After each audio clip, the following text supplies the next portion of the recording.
Ray and Carla Porter run a gas station together in Towson, Maryland. After 15 years of marriage, Ray is ready to sell the gas station and retire to Florida. But Carla just wants to stay put. She didn't want to move to Florida. She didn't want to leave her family. Everybody was up here in the Baltimore area. She didn't want to go to Florida, and Ray clearly did. He mentioned to me a couple times, I'll just leave her here. I think it was tongue-in-cheek, you know.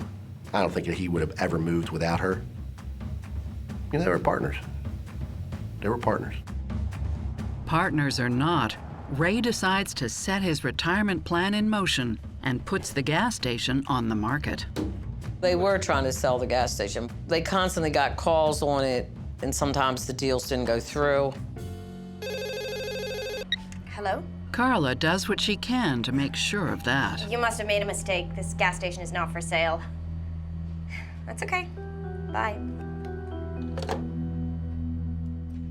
This is the first time that we are actually seeing conflict between Carla and Ray.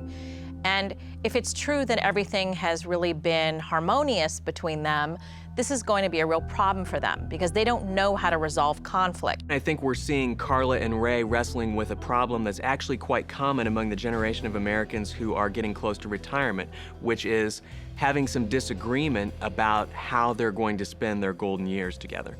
In any case, when one person is making decisions about the couple's future and assets, that's a problem. Carla and Ray are in a power struggle. And what happens when couples are in a power struggle is each of them wants to win. Either they're gonna come together and figure out a way to win as a team, or they're gonna break apart and try to beat each other independently. And with the team breaking apart, Carla's going rogue with the couple's finances. Ray wasn't looking over Carla's shoulder, and she certainly had access to all the books in the company, not just in the gas station, but in some of his other businesses as well. So if she wanted to do anything financial, it wasn't a problem. She forged his signature to a power of attorney, had it notarized by somebody, and then used that to sell one of the properties for a value that seemed to be much less than it was actually worth. Ray Porter had no idea that had happened. Carla confides in her neighbor, Betty. I understand that she was using her money for taking care of her sister, Bobby. Bobby has fallen seriously ill. She's immobile and lives in a hospice.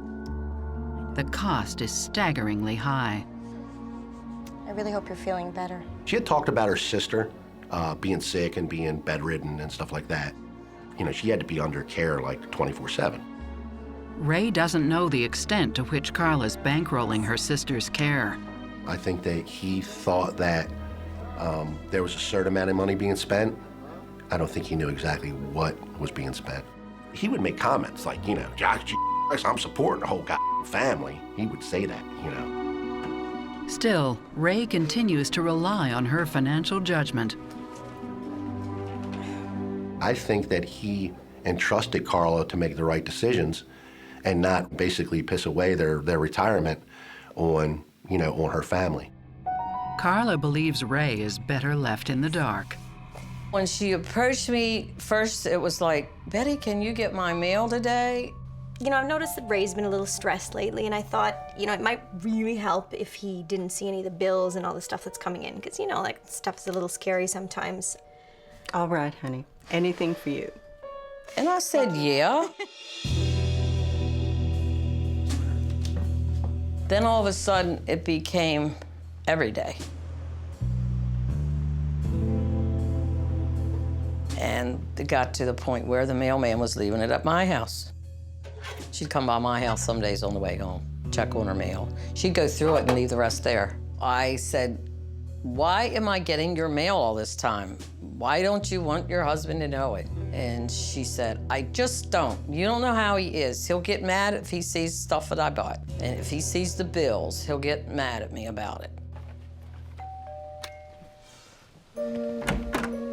Hi. Thanks so much. Look, I got a little something for you. Betty goes along with this for one simple reason. She was very giving and always buying me something. Carla, honey, this is all too much. Look, you've been through so much trouble for me. It's the least I can do. It's like she couldn't do enough for me all the time. The general rule is, with the exception maybe of surprise birthday parties, you don't ever want to participate in one spouse's deception of the other. Betty is collecting the mail so that Ray doesn't see it, and she's doing it as a favor to Carla. But there's another component here. What is it about Carla that she seems to be able to convince someone to do something that's wrong, and what else is she capable of? Carla kicks it up an entire notch to a whole new level of deceit when she starts forging stuff. If that's true, then that's a crime. We have Ray plotting to sell the gas station and move to Florida. Doesn't matter what she thinks. And we have Carla building these bonds with her family, siphoning off the family money towards them, making sneaky decisions with her neighbor. When I look at this couple, I see this as a couple who's headed towards divorce. By 2008, the Porter's gas station is still up for sale, and there are signs Carla and Ray could really use the money. Sometimes she would pay in cash, but a lot of times she paid with a check. Hey, Michelle. What did you want to see me about? Carla, there's a problem. And I would get a call from the bank within a couple of days or a letter saying that the check had bounced. You know, I don't want to leave you empty-handed, so, And she would plead with me, please don't tell Ray. So I never said anything to Ray. So we started to get bounce checks. And I said, okay, I said, no problem. As long as I get paid, I don't care where you guys get it from. But they were a little concerning to me because I'm like, he thinks he's got like $500,000 in the bank. Why are checks bouncing? Being in that type of business where you're dealing mostly with men, and some men tell their wives how much their project is costing, and some men don't. I'm never sure what I should say to who and when. So I knew with Carla and Ray that Carla was the money part, and Ray didn't want to talk about it. But their cigarette supplier does say something when the problem escalates. When I told Carla that she had bounced a check, she said, oh, it'll go through the second time, but don't tell Ray. He'll get upset. So don't tell Ray. Finally, after about 6 times of this, the accounting department said, we have to do something, you know, we can't just let this keep going on. And that's when I had to approach Ray with the fact that the checks were bouncing. Hey. Hi, Ray.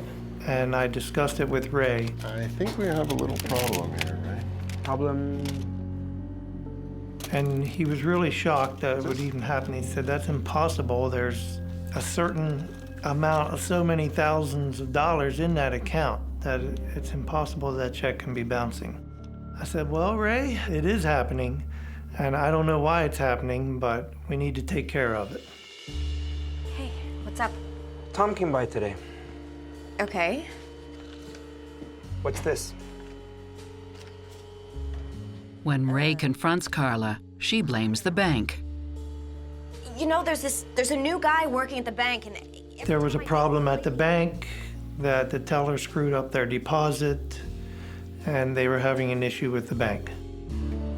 I bet they're skimming off the top. Ray believes her, and he files suit against the bank. Seriously. I'll take care of it. I know they had hired a lawyer to take care of that.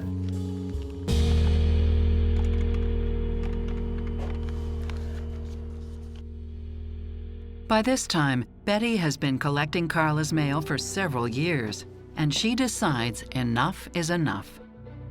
My husband would say, there's got to be a reason she wants you getting her mail. And it was really getting to me, because some days I would have bags and bags of mail in my house. So I just stopped it. Hey. I can't do this anymore, Carla. You have to. You can't stop now. I need you. And I said, whatever, Carla, I don't want to get in trouble for anything, because that's government property. That's private stuff, and I shouldn't be doing this. She was very rude to me. She changed from night to day, just opposite what she was before. What about all the gifts I gave you? It's the end of the two women's friendship. In the coming weeks, Carla rushes home to try to grab the mail before her husband does. But it's only a matter of time before Ray beats her to the mailbox. That's when the whole thing blew open. The fortune that he had thought he built was no longer there.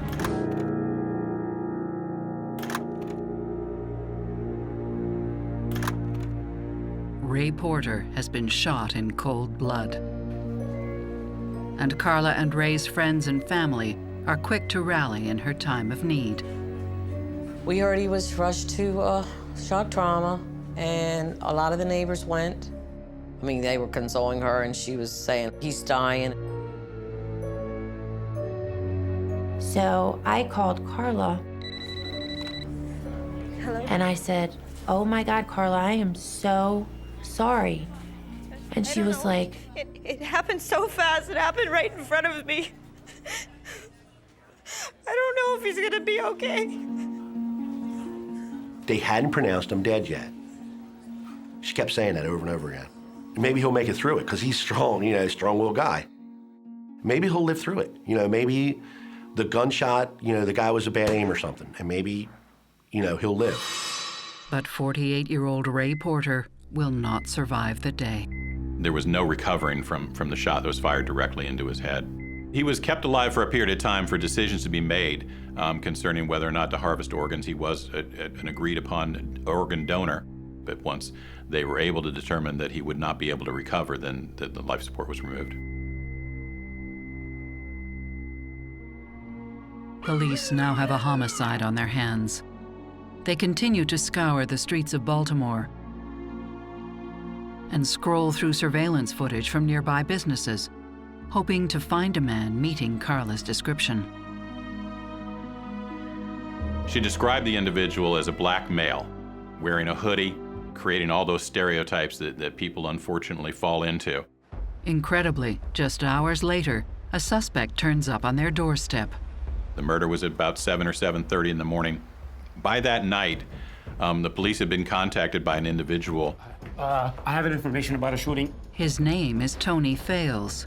He matches Carla's description perfectly, and he's got quite a story to tell. 4 days later, Ray is laid out for public viewing. It's a somber day in Baltimore, but friends find Carla is acting strangely. once she saw us come in, she was very happy to see us, had a big smile on her face, and she said, "Doesn't he look wonderful?" They did such a wonderful job on him. One side of the room was like a frat party or something. Laughing, hugging, talking, reminiscing. Me and my wife went up to her to hug her and say, "Oh my God, we're sorry, you know." The first thing she said was, "Oh yeah, okay." She's like, "I'd like you to meet my family." Come here for a second. And they're all sitting there like the Beverly Hillbillies. Mike, Michelle, this is my family. Nice to meet you. Pleasure. Ray's second viewing, held the next evening, feels even more tense, and Carla is nowhere to be found. Tension. The second viewing, there was a lot more tension. There was a lot more whispers. Something was going on. And my husband looked at me and he said, "Where's Carla? She's not here." People were calling my house like, "Where is she?" I'm like, "I don't know where she's at. I saw her leave her house." Then the police show up, and everyone except the immediate family is asked to leave. Walking out to the car, and my wife says to me, "That was the weirdest viewing I've ever been to in my life." Things are about to get even weirder. There's a reason Carla isn't present. She's meeting the man who turned himself in the previous day, Tony Fales. And police are listening in. Look, you sounded really nervous on the phone, but... That was video recorded inside of a vehicle when they met on a parking lot. Tony Fales tells Carla that he needs cash. I'm really worried. I need to leave town. So can you? He told her he was concerned that police would focus their attention on him. Carla tries to reassure him. I just want to assure you that the guy I was describing didn't look anything like you. She said that he shouldn't be worried about anything, that the description she gave wasn't like him at all, when in fact it certainly was. The police lie in wait, ready to swoop in. And it's not Tony Fales they want, it's Carla. It's almost immediately after that she got arrested. She was literally pulled over and then taken into custody and taken back to headquarters. That's when me and my husband and other people started putting two and two together.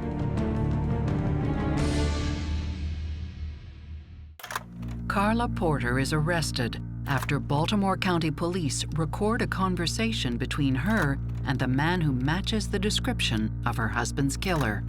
In fact, Tony Fales has been working with the police since the day of the murder. I have information about a shooting. I didn't do it. It wasn't me. So. Tony had done some work for Ray throughout the years, work on his rental properties.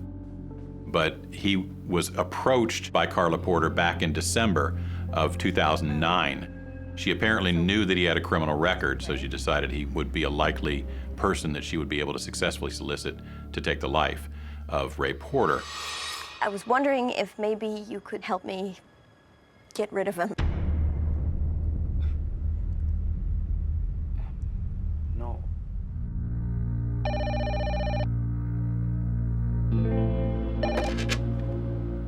She hounded him for over a month after that, constantly calling, either asking if he'd be willing to do it or if he could find somebody else that could kill Ray. No deal. No deal, Carla. I'm sorry. He refuses her request and doesn't really believe she's serious until he sees the news. A Baltimore man was shot this morning. Police are searching for witnesses and have I think he came forward for two reasons. One, because he liked Ray Porter and didn't like what had happened to him. Second, he was concerned that he was being set up because he is an African-American male. He was a black guy. He was afraid that Carla Porter was going to try to throw blame on him for this murder when he knew he had absolutely nothing to do with it. When he goes to the police, they believe him and use him to set Carla up. I just want to assure you that the guy I was describing didn't look anything like you.